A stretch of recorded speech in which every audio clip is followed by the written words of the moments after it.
Hi, and welcome to a sparky episode of the Shomer Show. AR-15, this is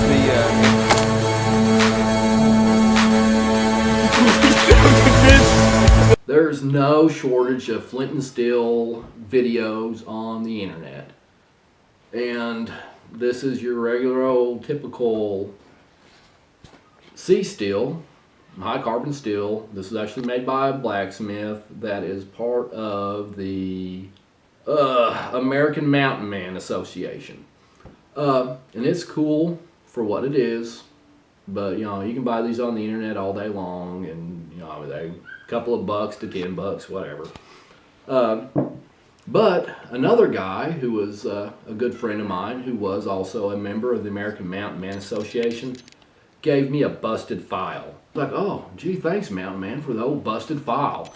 And he got to talking to me about it, and he took the sharp edges off the side, because that'll chew your flint up. But let's go back to the C-steel. It makes a pretty good quality spark. Everybody knows that this stuff sparks on flint, and it just does.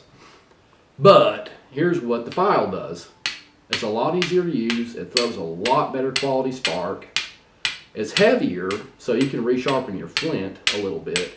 And we'll talk a little bit about resharpening your flint. But I'm making sparks, zero effort, just doing it. And it's just a ton easier than using this. So if you want to be all, yeah, I want my pack to look all cool back in the day, well, this is what you want. But if you really want to make sparks, I mean, go steal somebody's file, go to your granddad's tool shed, take his old busted, rusty file, and there you go. Break a chunk off and take the sharp edges off, and there you go. A lot better sparking. But this is just a piece of flint. I'm a rock hound. Whenever I'm not shooting or working, I go out looking for rocks. So I got just buckets of busted flint like this. And I thought this was kind of a pretty piece. But if you look at it, I've been making sparks with this for quite a while. So there's a little gouge out, there's a little gouge out, there's a little gouge, there's a little gouge right there. But as you're making sparks, you will dull the edge of your flint. Let's see if I can do this on camera. It's kind of hard not to do sitting down. But if your edges are dull, it'll actually flake better for you. But this is heavy enough that if you go with a good downward blow, it should chip off down here. And this is kind of knocked up, so I don't know if it'll, not knocked up, it's not like it's pregnant, but kind of beat up.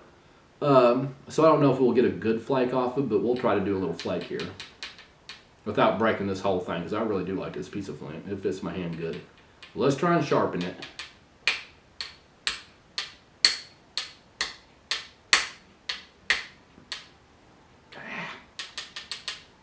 It's hard to do. Oh.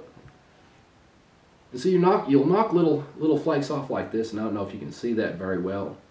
But that's kind of what you want to do, except for you want a bigger flake, and you don't want to make a step fracture if you can go, help it. That's going to be kind of step down like that. But let's knock it a few more times and see what we can do. We're getting there.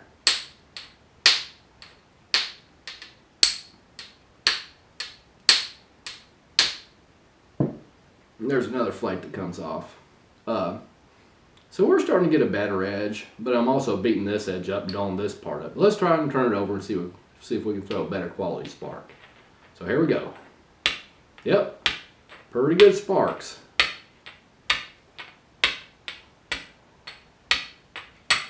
And I don't want you guys to think that I'm trying to teach you anything, but the stills, if you get like a flint and steel kit that you use to buy online, or try to make one of your own, and you notice that your flint starts not to make good sparks for you, it got to be sharpened.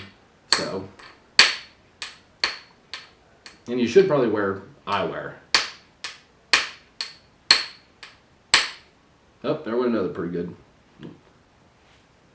I just kind of stammered there, but if you can look down here, I don't know if Shane will bring the camera over here. These are the kind of flakes that we cut off. They're right here, and we knocked several of them off, and they're thin. I mean, they're just dang near paper thin flakes, and they just kind of belly off right there. And that'll keep your flint a lot sharper, and you'll throw a lot better quality spark. So if your rock stop working for you, don't throw it away. Just give your rock a good sharpening. And also, these little flakes, some of the first arrowheads that were ever made were wood or bone, and they kind of shaped them into the shape that they wanted, but then they lined them with these, and these are razor sharp stuff. This will cut paper, this will cut you, this will cut your clothes. So if you got a camp spot that you're laying around in quite a bit, and you keep on going back and you're sharpening up your flint while you're there, I mean, this stuff will get into your feet and all kinds of stuff. So be careful, you got little kiddos that's running around barefoot. But anyways, thanks for watching this sparky episode of the Shomer Show.